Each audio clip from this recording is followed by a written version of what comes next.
Friends, computer से संबंधित top 44 full form पिछले पार्ट 1 में डिस्कस कर ली गई थी। इस पार्ट में उससे आगे की इंपॉर्टेंट कंप्यूटर से संबंधित फुल फॉर्म्स इस वीडियो में कवर कर। और फ्रेंड्स, ये मेरे चैनल की प्लेलिस्ट है। आपको पूरा कोर्स मिल जाएगा कंप्यूटर का। 38 वीडियोज अब तक अपलोड हो चुके हैं इसमें, और अलग अलग टॉपिक्स को कवर किया है पूरी डिटेल से। कंप्यूटर के सभी टॉपिक्स को topic wise one liner way में, इजी वे में कवर किया है। कंप्यूटर के topics MS Excel, Word, internet, email, PowerPoint सभी के सभी आपको मिल जाएंगे। तो फ्रेंड्स, इस प्लेलिस्ट को आप ज़रूर विजिट करें। ये पिछली फुल फॉर्म पार्ट 1 में डिस्कस की थी, उसको भी आप इस वीडियो के बाद ज़रूर देख लेना। सभी इंपॉर्टेंट फुल फॉर्म्स हैं इसमें। इस वीडियो की पहली फुल फॉर्म देख लेते हैं। OTG की फुल फॉर्म क्या होती है? OTG की फुल फॉर्म होती है on the go. USB OTG इसको बोल देते हैं। यूनिवर्सल सीरियल बस USB की फुल फॉर्म रहती है। और ये OTG का यूज कहाँ पर होता है? यदि आपको पेन ड्राइव जोड़ना है अपने फ़ोन से तो OTG का यूज करेंगे आप। और यदि आपको कीबोर्ड जोड़ना है अपने फ़ोन से तो भी OTG का यूज होता है वहाँ पर। जीमेल की फुल फॉर्म क्या है? जीमेल की फुल फॉर्म होती है गूगल मेल। और ईमेल की फुल फॉर्म होती है इलेक्ट्रॉनिक मेल। इलेक्ट्रॉनिक मेल के खोजकर्ता कौन है? कमेंट्स बॉक्स में लिखकर बताइए। शिवा अय्यादुरई और रे टॉमिल्सन। CC की फुल फॉर्म क्या होती है? इसका प्रयोग ईमेल में करते हैं। CC की फुल फॉर्म होती है कार्बन कॉपी। यदि एक ईमेल आप औरों को भी भेजना चाहते हो, उसकी कॉपी औरों को भी भेजना चाहते हो तो CC में उसका ईमेल एड्रेस आप लिख देंगे। BCC की फुल फॉर्म क्या होती है? Blind carbon copy. और ये ईमेल भेजते हुए क्या यूज है ब्लाइंड कार्बन कॉपी का? कि आप बहुत सारे लोगों को ईमेल भेजना चाहते हो और उनको पता न लगे कि ये मेल किन किन को और भी किन किन लोगों को भेजी गई है, तो इसके लिए ब्लाइंड कार्बन कॉपी BCC में उसका ईमेल ID आप लिख देते हैं। CPU की फुल फॉर्म क्या होती है? Central processing unit. CPU की फुल फॉर्म रहती है। CPU को ब्रेन ऑफ द कंप्यूटर बोलते हैं, इसको कंप्यूटर का दिमाग भी बोलते हैं। और बैकबोन ऑफ द कंप्यूटर किसको बोलते हैं? मदरबोर्ड को। मदरबोर्ड को बैकबोन ऑफ द कंप्यूटर बोला जाता है। CU की फुल फॉर्म क्या होती है? CU ये CPU का हिस्सा रहती है। कंट्रोल यूनिट इसकी फुल फॉर्म रहती है। ALU ये भी CPU का हिस्सा रहती है। अर्थमेटिक लॉजिक यूनिट ये ALU की फुल फॉर्म रहती है। 3G और 4G आप सिम यूज करते हो आजकल। 4G सिम का चलन है। तो 4G का मतलब क्या है? 4th जनरेशन की सिम है, ये 4थी पीढ़ी की सिम है। 3G मतलब 3rd जनरेशन यानी तीसरी पीढ़ी की सिम है। HTML की फुल फॉर्म क्या होती है? HTML किसकी? इंटरनेट की भाषा इसको बोल सकते हैं। जावा के साथ साथ HTML में वेब पेजेस, इंटरनेट के वेब पेजेस लिखने के लिए क्या काम आती है? HTML language. और इसकी फुल फॉर्म है हाइपर टेक्स्ट मार्कअप लैंग्वेज। और HTTP ये प्रोटोकॉल है इंटरनेट का प्रोटोकॉल है HTTP, hyper text transfer protocol, ये इसकी फुल फॉर्म रहती है। और इसके बाद में S लग जाए तो इसकी फुल फॉर्म क्या हो जाएगी? Hyper text transfer protocol secure. तो ये थी फुल फॉर्म। रैम की फुल फॉर्म क्या होती है? रैम प्राइमरी मेमोरी का हिस्सा होती है, प्राइमरी मेमोरी। और ये वोलेटाइल मेमोरी है, यानी अस्थिर होती है। ये लाइट जाते ही इसका डाटा गायब हो जाता है। रैम की full form random access memory होती है। और रैम के और भी पार्ट्स हैं, बहुत ही यूजफुल हैं ये। तो रैम कितने प्रकार की होती है? 3 प्रकार की होती है। एक तो SRAM, DRAM और SDRAM। SRAM की full form static random access memory. और DRAM की full form dynamic random access memory. ये गतिशील होती है। डायनेमिक मतलब गतिशील, हिंदी में जिस तरह इसको बार बार रिफ्रेश करने की जरूरत पड़ती है। ये स्थिर होती है। स्टैटिक का मतलब क्या होता है? स्थिर रहना। तो SDRAM की फुल फॉर्म क्या होती है? ये इनका अपडेटेड वर्जन है SDRAM, synchronous dynamic random access memory, ये इसकी फुल फॉर्म रहती है। रोम की फुल फॉर्म क्या होती है? ये परमानेंट मेमोरी का काम करती है, नॉन वोलेटाइल मेमोरी है ये। रोम की full form read only memory. CD-ROM की फुल फॉर्म क्या होगी? कमेंट्स बॉक्स में लिखकर बताइए। PROM की फुल फॉर्म क्या होती है? प्रोग्रामेबल रीड ओनली मेमोरी, ये PROM की फुल फॉर्म रहती है। इसको मिटाया नहीं जा सकता एक बार लिखने के PROM को। लेकिन अगली जो रोम है, रोम 3 प्रकार की होती है। रैम की तरह रोम भी 3 ही प्रकार की होती है, ईपी रोम, डबल ईपी रोम। तो जो ईपी रोम है, डबल ईपी रोम है, इनको मिटाया जा सकता है। कैसे? यही फुल फॉर्म में बताया गया है। Erasable programmable read only memory, यानी इरेजेबल, ये मिटाया जा सकता है इस मेमोरी को, लेकिन पी रोम को कभी भी मिटाया नहीं जा सकता। डबल ईपी रोम, इसकी full form electrically erasable programmable read only memory, यानी विद्युत तरंगों की सहायता से कौन सी मेमोरी को मिटाया जा सकता है, ये क्वेश्चन आपसे पूछे तो इसका आंसर क्या होगा? डबल ईपी रोम, इलेक्ट्रिकली इरेजेबली। इसकी फुल फॉर्म में भी आपको पता लग रहा है, electronically erasable programmable read only memory, ये भी बोल देते हैं इसको। नेक्स्ट है टीसीपी आईपी, इसकी फुल फॉर्म क्या होती है? ये इंटरनेट का प्रोटोकॉल होता है, ट्रांसमिशन कंट्रोल प्रोटोकॉल, और इसके साथ में आईपी भी लग जाता है। तो आईपी की फुल फॉर्म क्या होती है? Internet protocol. एफटीपी क्या होता है? इसकी फुल फॉर्म होती है फाइल ट्रांसफर प्रोटोकॉल। एमबी की फुल फॉर्म मेगाबाइट, ये मेमोरी से संबंधित है, मेगाबाइट इसकी फुल फॉर्म रहती है।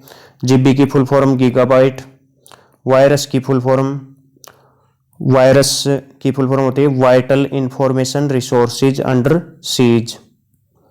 वायरस से संबंधित एक पूरा टॉपिक मैंने कवर किया है, सभी क्वेश्चंस वायरस से संबंधित 30 वन लाइनर्स में कवर किया है, उसको भी जरूर देख लें। जेपीजी और जेपीईजी, इसकी फुल फॉर्म क्या होती है? जॉइंट फोटोग्राफिक एक्सपर्ट ग्रुप, ये होती है जेपीईजी की फुल फॉर्म। एचडीएमआई, इसकी full form high definition multimedia interface, high definition multimedia interface, और ये एक एग्जाम में भी पूछा गया था, मैंने कवर किया था एक वीडियो में। डिप्पी, आपकी व्हाट्सएप की डिप्पी होती है, तो उसकी फुल फॉर्म क्या होती है? डिस्प्ले पिक्चर, डिस्प्ले पिक्चर इसकी फुल फॉर्म रहती है। डीपीआई की फुल फॉर्म, डीपी के साथ में आई लगा, डॉट्स पर इंच, और इसका यूज कहाँ पर होता है, इसके बारे में भी मैंने एक वीडियो में बताया था, प्रिंटर वगैरह से संबंधित एक हार्डवेयर पार्ट से संबंधित वीडियो डाला था उसमें। तो इसका बताइए क्या क्या यूज होता है? डीपीआई डॉट्स पर इंच, इसकी फुल फॉर्म रहती है। आईबीएम 650 और आईबीएम 701, इनकी फुल फॉर्म क्या रहती है? इंटरनेशनल बिजनेस मशीन, और ये क्या थे? पहली पीढ़ी के कंप्यूटर थे।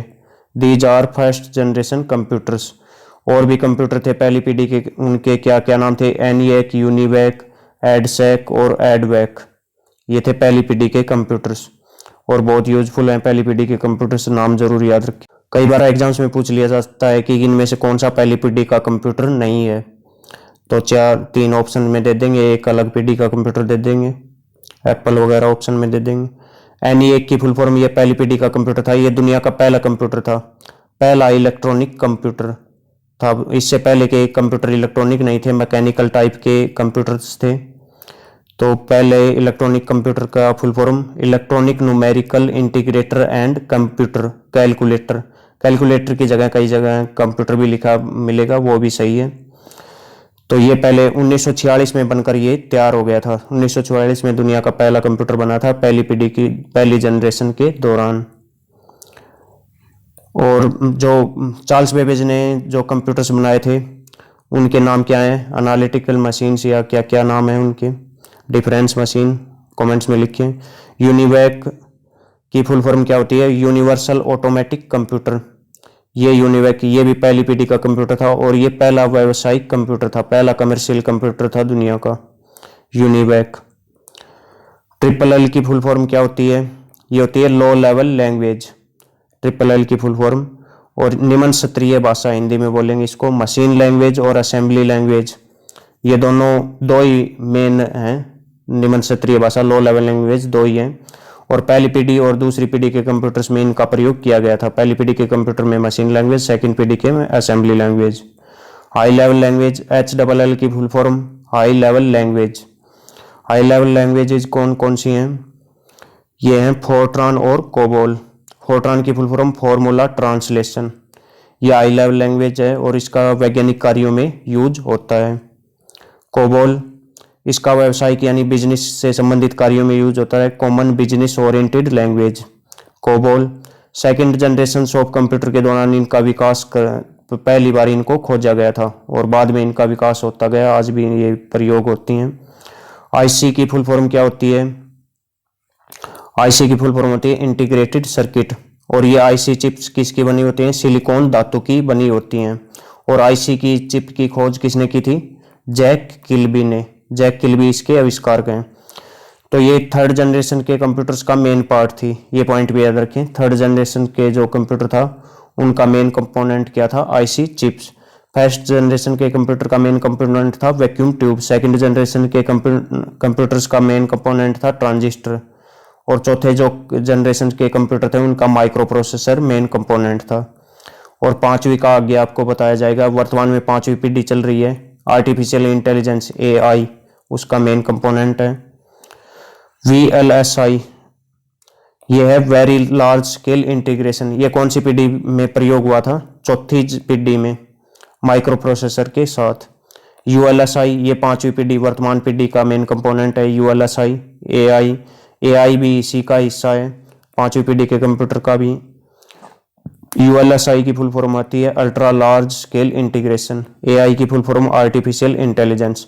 दोनों के दोनों ही कंप्यूटर्स की वर्तमान पीढ़ी यानी पांचवी पीढ़ी से संबंधित हैं। एडवैक ये भी पहली पीढ़ी का कंप्यूटर था। इसकी फुल फॉर्म क्या होती है? Electronic discrete variable automatic computer. EDSAC इसकी ये भी पहली पीढ़ी का कंप्यूटर था। इसकी फुल फॉर्म क्या होती है? Electronic delay storage automatic calculator. Calculator या कंप्यूटर जो भी लिखा हुआ मिल जाए आपको सही होगा।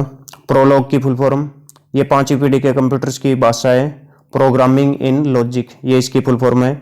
इसको क्या बोल देते हैं? पांचवी पीढ़ी की language Prolog is also called logic programming language. इसको लॉजिक प्रोग्रामिंग लैंग्वेज भी बोल देते हैं। नेक्स्ट है 88 का UIDAI। इसकी फुल फॉर्म क्या होती है? ये आधार से संबंधित है, आधार से जुड़ा हुआ है। आधार यही कंपनी प्रोवाइड करती है, unique identification authority of India. यही संस्था है जो आधार कार्ड आपको प्रोवाइड करती है। EPDS की फुल फॉर्म क्या है? ये कई बार RSCIT के एग्जाम में बार बार पूछे गए हैं। ये UID और EPDS इसी कारण से मैंने शामिल किया है, कंप्यूटर के अंदर पूछे गए हैं ये। EPDS की ई पब्लिक डिस्ट्रीब्यूशन सिस्टम, ये फुल फॉर्म है। और ई कॉमर्स की फुल फॉर्म इलेक्ट्रॉनिक कॉमर्स है। वाईफाई की फुल फॉर्म वायरलेस फिडेलिटी है। लाईफाई की फुल फॉर्म होती है लाइट फिडेलिटी। लाइट फिडेलिटी इसकी फुल फॉर्म होती है। और .bmp की full form bitmap image. MS Paint का एक्सटेंशन नेम होता है ये। MS पावर पॉइंट का एक्सटेंशन नेम होता है .pptx। MS वर्ड का extension name .docx। MS Excel का एक्सटेंशन नेम .xlsx, ये एक्सटेंशन नेम होता है। ये MS पेंट का एक्सटेंशन नेम था, इसकी फुल फॉर्म भी बता दी बिटमैप इमेज। तो वर्तमान में लाईफाई का यूज होता है वाईफाई की जगह, वायरलेस फिडेलिटी की जगह। इसका अगला पार्ट और जरूर देखें इस सीरीज का, थर्ड पार्ट कंप्यूटर की फुल फॉर्म से संबंधित। उसमें भी इंपॉर्टेंट कंप्यूटर की फुल फॉर्म्स आपके लिए कवर की जाएंगी। और ये पहला पार्ट भी आप जरूर देख लें। आज के लिए आपका क्वेश्चन रहेगा कि जो ATM पिन होता है, ATM पिन, इसकी फुल फॉर्म, खासकर पिन की फुल फॉर्म आपको लिखकर बतानी है। ATM की भी फुल फॉर्म साथ में लिख दे तो बहुत अच्छा रहेगा। तो ये टॉपिक वाइज कंप्यूटर के वीडियोज हैं जो मैं इस चैनल पर अपलोड कर चुका हूँ। सारे के सारे एक ही प्लेलिस्ट में मिल जाएंगे, जरूर देखें आप। और ये प्लेलिस्ट आ रही हैं आप इस स्क्रीन पर, इनको भी जरूर देख लें। 3 प्लेलिस्ट हैं कंप्यूटर की, 3 ही प्लेलिस्ट में मैंने समझाया है। एक तो जीके के पार्ट्स हैं 1 से 10 तक, और एक में प्रीवियस एग्जाम्स में जो कंप्यूटर के पूछे हुए क्वेश्चंस हैं उस वो कवर किए हैं एक प्लेलिस्ट में, और एक प्लेलिस्ट में ये टॉपिक वाइज कंप्यूटर के वीडियोज हैं। तो फ्रेंड्स आपका बहुत बहुत धन्यवाद वीडियो